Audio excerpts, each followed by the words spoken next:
Hello, I'm Johnny, and today's topic is, G6 Clay didn't show up, the Warriors lost to the Kings at home, the Lakers won by 40 points against the Grizzlies, and the team advanced to the second round.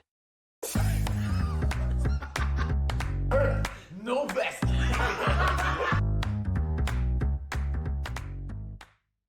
First, let's look at the news about the Knicks, who defeated the Cavaliers in an upset. The Knicks will face the Heat in the second round, and the Knicks will have home court advantage. This is good news for the Knicks, but the latest reports suggest that the availability of key player Julius Randle for the first game of the series is uncertain. In addition to getting injured in Game 5 against the Cavaliers, Randle also missed 5 games at the end of the season due to injury. Simply put, his health is a minor concern at the moment. This season, Randle has averaged 25 points and 10 rebounds per game, and was selected to the All-Star game. If the Knicks want to defeat the Heat in the second round, Randle's health will be crucial. Before moving on to the next topic, please like our video. Your support is our biggest motivation to create content. Thank you. Moving on to today's games, there were only 2 NBA games. The first one featured the Warriors, who have already clinched a spot, hosting the Young Kings in Game 6 of the series. With Klay Thompson's reputation for performing well in Game 6 and playing at home, Warriors fans probably expected the team to close out the series easily. However, not only did G6 Klay not show up, but the Warriors, who had a 33-8 home record during the regular season, lost 99-118. This 19-point loss is the largest margin of defeat at home for the Warriors this season. From the Warriors' perspective, not only did they lose, but it was also an ugly defeat. The series is now tied 3-3, and the next game will be a do-or-die Game 7 at the Kings' home court. We'll quickly go over this game. At halftime, the Kings led the Warriors by 7 points, 58-51. Midway through the third quarter, the Warriors were still close in the score, but then Malik Monk went on a scoring spree. He single-handedly led a 12-5 run for the Kings, hitting 3 three-pointers and scoring 9 points, plus an assist for De'Aaron Fox's three-pointer. Not to mention, he blocked Jordan Poole's shot. Thanks to Monk's scoring show, the Kings were able to maintain a 10-point lead. Entering the fourth quarter, another crucial point is that without this 12-5 run, the Warriors had a chance to take the lead. As fans know, once the Warriors' home crowd gets excited, the pressure on the Kings becomes immense. So Malik Monk's 12-0 run was incredibly important.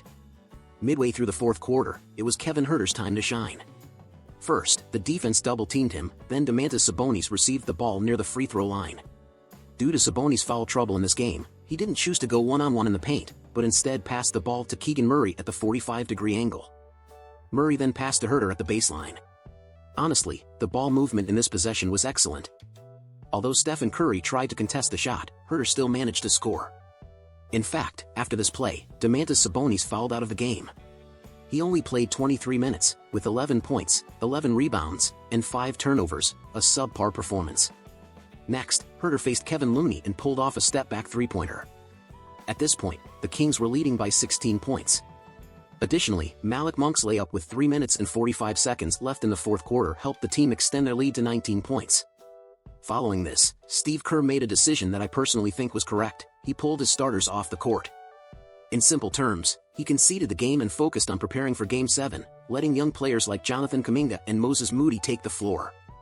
It's worth noting that Jordan Poole also stayed on the court. Why do I think Steve Kerr's decision was right? Because the Splash Brothers only made 7 out of 21 three-pointers today, which isn't ideal. This indicates that it would be very difficult for the team to catch up, so it's more practical to save the starters' energy for the next game. Fans might wonder why Jordan Poole was still on the court. The main reason is that not only did he shoot 2 for 11 today, but his field goal percentage in the series is just 33%, and his three-point percentage is only 24%. So, keeping him on the court was to help him make adjustments. If the Warriors have to rely solely on the Splash Brothers to win games, it will be very difficult for them. Let's take a moment to discuss Jordan Poole. His performance as a starter tends to be better than when he comes off the bench. However, with Draymond Green suspended for a game and Poole coming off the bench in the current situation, Poole has started 4 consecutive games. Though he scored 22 points in one game, his performance in the other games wasn't quite as good. In other words, this can cause confusion for Steve Kerr. Simply put, if Poole can't provide a more consistent performance as a starter, Kerr may not know how to best utilize him. The Warriors could, of course, rely more on players like Dante DiVincenzo and Gary Payton too, but their scoring ability is not as strong as Poole's. So, for the Warriors to go far, it's crucial for Poole, who averaged 20 points per game in the regular season, to regain stability. There were many reasons for the Warriors' loss in this game, such as allowing 18 offensive rebounds to the opponents, committing 18 turnovers, and Andrew Wiggins missing 3 out of 4 free throws during the fourth quarter's comeback attempt. However, the Warriors are an experienced team, so I believe they will make adjustments for the next game. Now let's talk about the Kings. As mentioned earlier, core player Domantas Sabonis only played for 23 minutes in this game, but the team still managed to secure the win thanks to De'Aaron Fox and Malik Monk. Fox scored 26 points, while Monk added 28. If fans recall, the regular season game against the Clippers that went into double overtime was quite similar to this one. Sabonis fouled out after playing for 31 minutes, but the team still won with Fox and Monk both scoring over 40 points. The Kings are an interesting team. In a half-court setting, Sabonis serves as the commander. He led the team in assists during the regular season. However, when Sabonis is not on the court, guards like Fox and Monk are also capable of taking charge in isolation plays. More importantly, players such as Monk, Keegan Murray, and Kevin Huerter are not only good at shooting from the perimeter but also possess solid off-ball skills, which certainly increases the difficulty of the Warriors' defense. For example, Huerter's play had a bit of a Splash Brothers vibe to it, don't you think?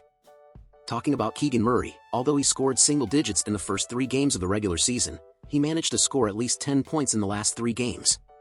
Despite being a rookie, he has made 202 three-pointers this season, so the Warriors need to pay special attention to this young player.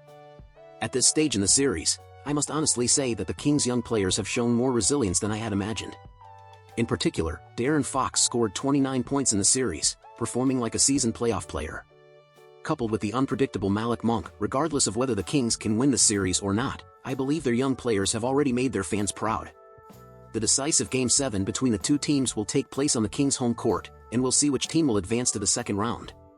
Moving on to the Lakers vs Grizzlies game, the Lakers won at home with a 40-point difference, 125-85, against the second-seeded Grizzlies in the Western Conference. So, while the Heat staged an 8th-seed miracle, the Lakers launched a 7th-seed comeback. Additionally, the 5th-seeded Knicks defeated the 4th-seeded Cavaliers. Now it's time to see if the 6th-seeded Warriors can pull off an underdog victory. Back to the Lakers and Grizzlies game, there isn't much to discuss because of the huge score difference. In the first quarter, led by D'Angelo Russell's 10 points, the Lakers were ahead by 11 points, 31-20. By halftime, the Lakers had a 19-point lead, with LeBron James scoring 16 points and Anthony Davis posting a double-double with 11 points and 10 rebounds. Grizzlies players, including JJJ and Xavier Tillman, faced foul trouble in the first half, which was very detrimental on the defensive end. In the third quarter, Russell scored 14 points, helping the team outscore the Grizzlies 41-25. After 3 quarters, the Lakers had a 33-point lead, and both teams rested their key players in the fourth quarter, marking the end of the game. Discussing the Grizzlies' performance, injuries to key front-court players like Aquaman and Brandon Clark had a significant impact on the team, which is one of the main reasons they were more passive in this series. Ja Morant played with an injured hand, which certainly affected his offensive efficiency. Moreover, Dillon Brooks had a poor performance throughout the series, shooting only 31% from the field and 23% from the three-point line. These factors contributed to the Grizzlies' early vacation. As for the Lakers, I'd like to focus on D'Angelo Russell, who scored 31 points in this game, his best performance in the series. He needs to maintain this level of play, otherwise, AR and Dennis Schroeder must step up to fill the backcourt scoring void. Personally, I predicted that the Lakers would defeat the Grizzlies, so their 4-2 victory was not a surprise. Moving forward, the focus will remain on LeBron James and Anthony Davis. As long as these two players stay healthy, I believe the Lakers have a strong team. With the Clippers and Bucks eliminated, the Lakers' advantage in the frontcourt is quite obvious. It remains to be seen which team they will face in the second round.